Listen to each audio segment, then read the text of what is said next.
How are you?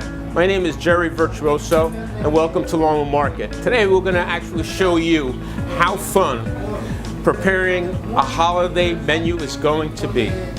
Right? I mean, it's like this whole stress around Thanksgiving. Oh my God, how's the turkey going to come out? You're the stress of having people over, but I'm here to tell you that it's as easy as you think.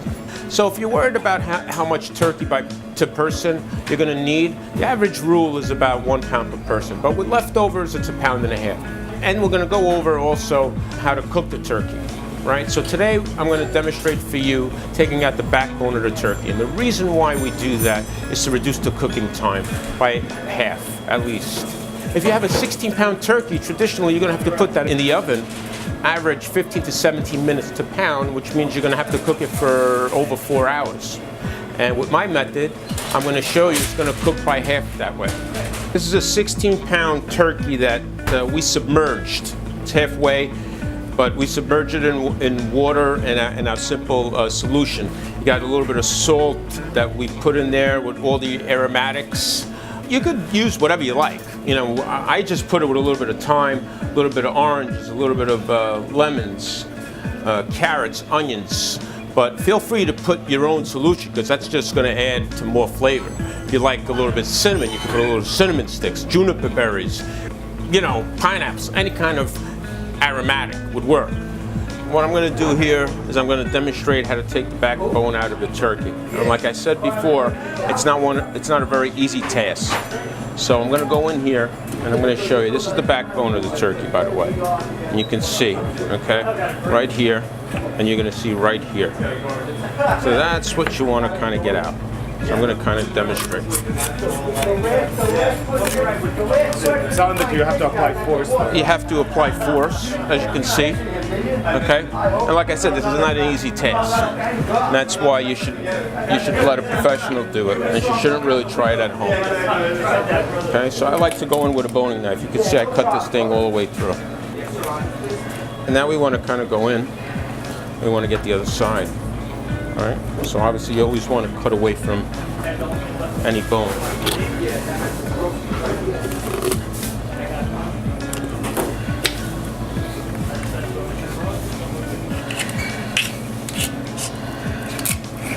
You just want to follow it. Like I said, it's not an easy task.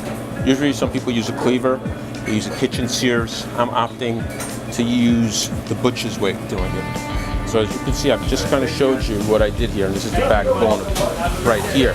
All right, so you want a lot of force. All right? So I'm doing a little bit slow just to show you. And like I said, this is not easy at all, but with a little bit of experience, you need to do it. And here we go.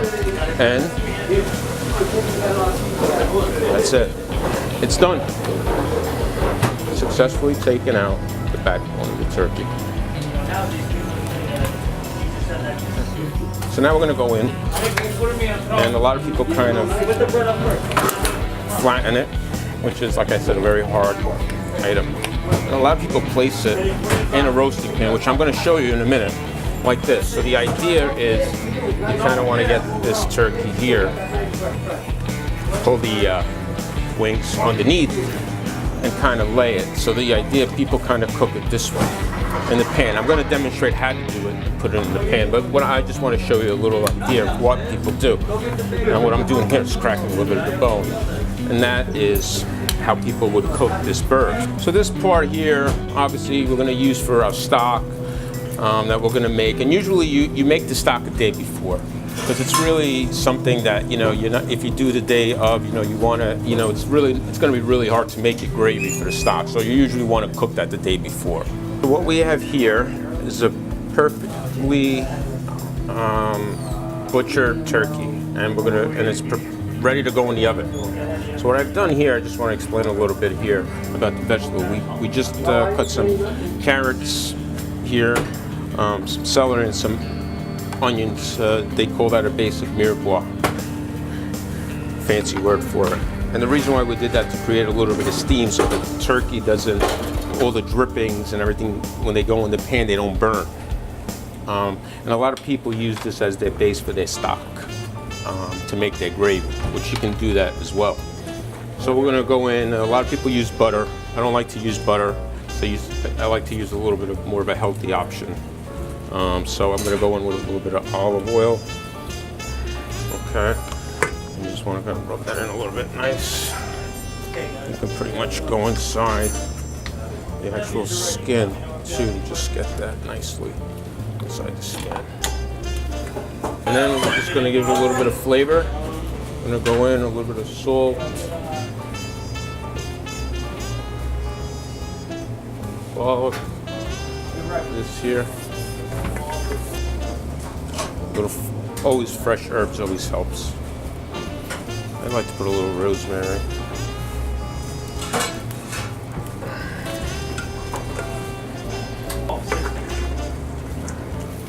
And we're going to place it on top of our roasting pan. Ready to cook.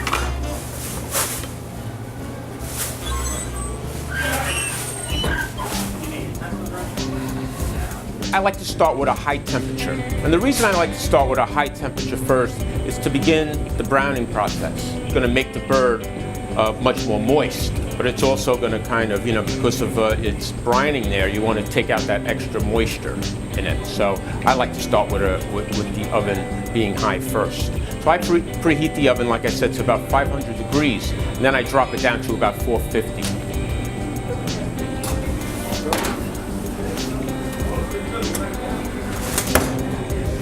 All right, so we're preparing the stuffing. We're going to do a little bit of mirepoix, just classic for any stuffing or dressing. And basically, mirepoix is just a little bit of carrot, celery, and onion, and we're going to sweat it out. It's essential for any soup, stocks, and it gives a great flavor to our stuffing. And we're going to be preparing today a pork stuffing.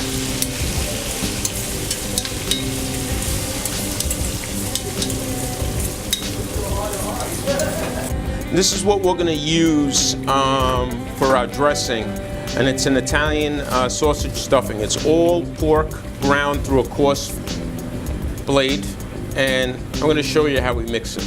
So we're going to add a little bit of salt, a little bit of pepper, a little bit of garlic, a little bit of fresh garlic, a little bit of parsley, a little bit of Gran Padano, which is great. It's going to give it a nice little flavor. You don't want to put too much salt either, because you're going to, the cheese itself is a little salty, right? There you have it. And then we're just going to give it a nice little mix.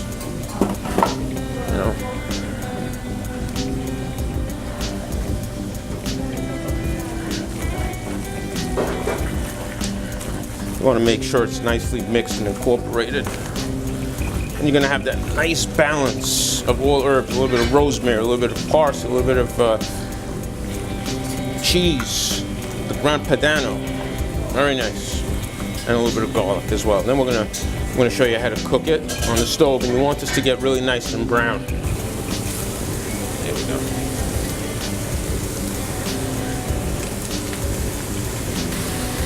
You don't let that nice vegetable there, it's absorbing its nice little color. See, it's getting nice and brown. Look at that. Beautiful. All right, so we're cutting bread for our stuffing. You want to use a serrated knife. Much easier to cut. And here we go. Put them in nice little cubes. And we're going to toast them in a nice little sheet pan, just till they're nice and brown. And this is what it's going to look like. And this, I have some bread that I actually toasted earlier on. And this is what the finished product is going to look like. As we mentioned earlier, we wanted to get a nice brown. We wanted to brown up the pork. So let's see. Oh, beautiful. So we're going to go in and, kind of put this in a bowl. I'm going to get those nice croutons.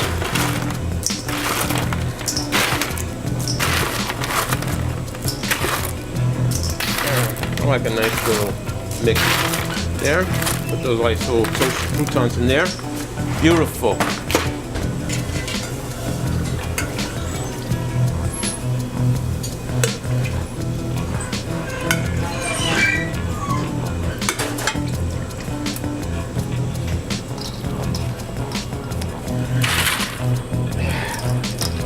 wet. Bread. Oh my God. Just getting hungry thinking about this. So.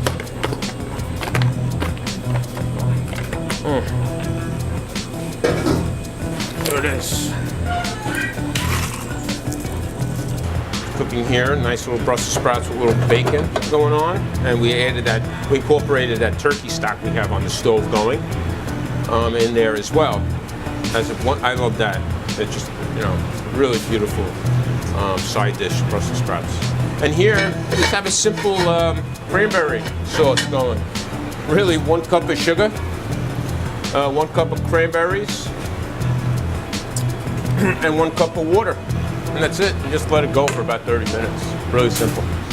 You just have it. I just love cranberries, something nice and fresh, and the sweetness of it. Really following the package. And then we're gonna go in. I'm gonna make a nice little gravy. So we've reached our final stages. Our turkey was at 163 degrees in the breast. It's gonna, the carryover cooking, it's gonna go past about 165. It's gonna raise up 3 or 4 degrees, and that's what we want. We're gonna let this rest for a little bit, and while we're doing that, we're going to go in and we're gonna take out our dressing. Oh yeah, that looks great. And like I said, we could always add a little bit of stock that we have on the stove if we just feel that it's a little too dry, which actually it's really not. And what I really wanted is that nice brown on there. That looks great. It really does. Look at that. Oh, you got that. It's not soggy at all. It's crunchy. I always love me some sweet potato with marshmallows. And cooking on the stove, I always love some nice Brussels sprouts with bacon that we made here. Really nice. We're gonna make a roux for our gravy, and really a roux really is just fat and a little bit of flour. Butter, usually it's butter and a little bit of flour. And we're gonna kind of cook down the butter a little bit. We're gonna add the prepared turkey stock from that. And usually you add the wonderful trimmings, the wonderful drippings from the pan as well in here.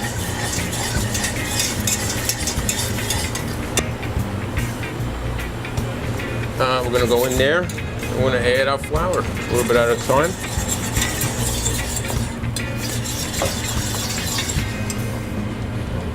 There we go. I have some actually wonderful mushroom that I picked up at the farmer's market with my wife on Sunday. It's called Canada mushroom. And I think I'm gonna try that today. Like I said, I opted to put all the drippings of the turkey inside the stock itself. So, with that, we're gonna kind of go in and we're gonna add our turkey stock a little bit at a time. Look at that. Oh, and you can already see that really getting nice and thick.